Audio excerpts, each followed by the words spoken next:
Nation, thank you so much for watching. Make sure you like, subscribe, comment, share. It really means a lot to me.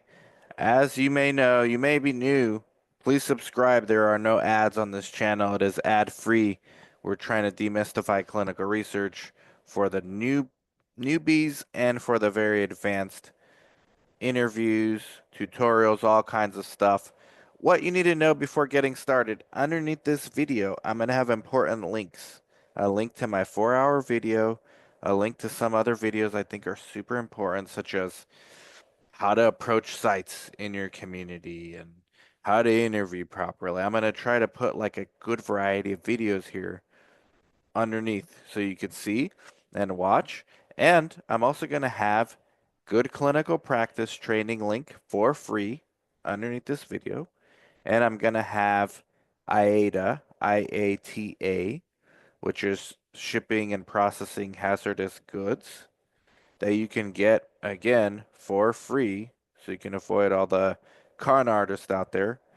And I'm going to have some of my academies because I'm going to have a CRA academy, I have a CRC academy. And yes, you can do a lot of the stuff that I talk about for free.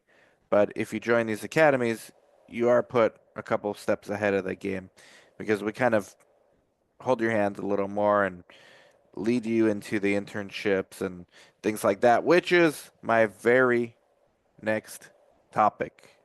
So, if you want to learn what clinical research is, again, underneath this video is that 4.5-hour video. I explain the types of clinical research, the different phases from phase 1, 2, 3, 4, observational, interventional. It's a lot. You better take your notes. You should get the book as well. I'm going to have the link to the book underneath this video, The Comprehensive Guide to Clinical Research. I wrote this with my business partner, Chris Sauber. It's 4 years ago now.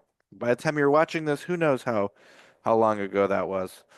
Link to that book underneath as well. Now, the most important stuff that you probably clicked on. How do I even get started? Well, again, like I said, educate yourself, number one, for free. Spend 4.5 hours on the video. The book's not free, but you can get it for $3 on Kindle. But educate yourself on the video. Do the GCP training for free. Do the IATA training for free. Learn how to approach research clinics for free. Just watch it. And now, with this power in your mind, you're going to go to sites and you're going to tell them, like I said in that video, I'm interested in this space. I want to get started. The best way to get started in research is at the community clinic level, the community research site. Don't even bother with the universities or the large academic medical centers unless somehow you applied and they called you in for an interview and you get the job. Go for it. But the best way to go about it, because you usually need experience to get in, except at the small community clinics. But guess what? If you have good clinical practice training certificate in hand, if you have IATA certificate in hand, if you go with this book and say, hey, I've studied this, the site owner, site director might sit down and talk with you on the spot and say, hey, you know what? Why don't you intern here? Dozens of people that I've interviewed over the years on this channel have done exactly this and gotten hired on the spot. So why can't it be you? And it doesn't mean you shouldn't go on Indeed and LinkedIn and apply to jobs too. But this is way more return on your investment. And yes, it's harder. You got to get out of your comfort zone. I know.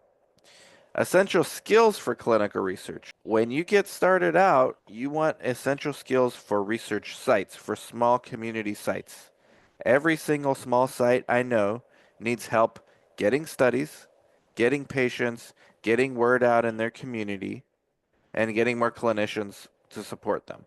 Those four things. You can become masterful in any one or all of those four things. At the end of the day, you got to know your skill set, what you already have, what are your transferable skills. Because if you can help sites look for new studies, which by the way, link underneath will be on clinicaltrials.gov. I will have videos underneath this for how to get studies for sites as well.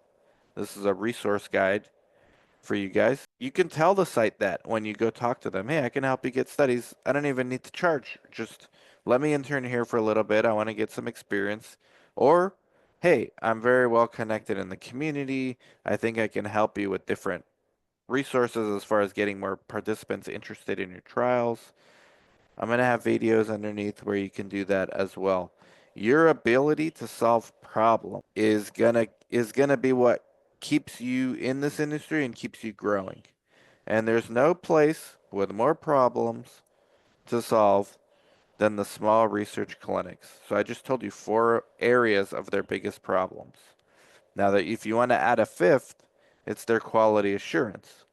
But chances are, if you have no experience, you're not going to be able to help them on the quality assurance part. But maybe you're good at something else. Maybe you have project management background. I don't know what the case may be. Only you know that. But these are the essential skills to get started, and this is how to approach.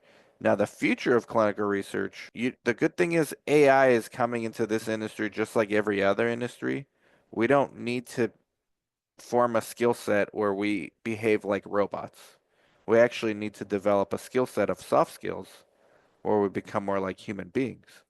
And there's a lot of things coming on as far as personalized medicine trends, having AI as a co-pilot for the coordinator, keeping the study participants more engaged as far as patient centricity is concerned.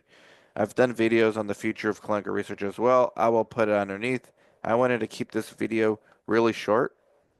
What you need to know, please look in the video description below for all the useful resources and links. I hope it helps. Consider subscribing. Thank you.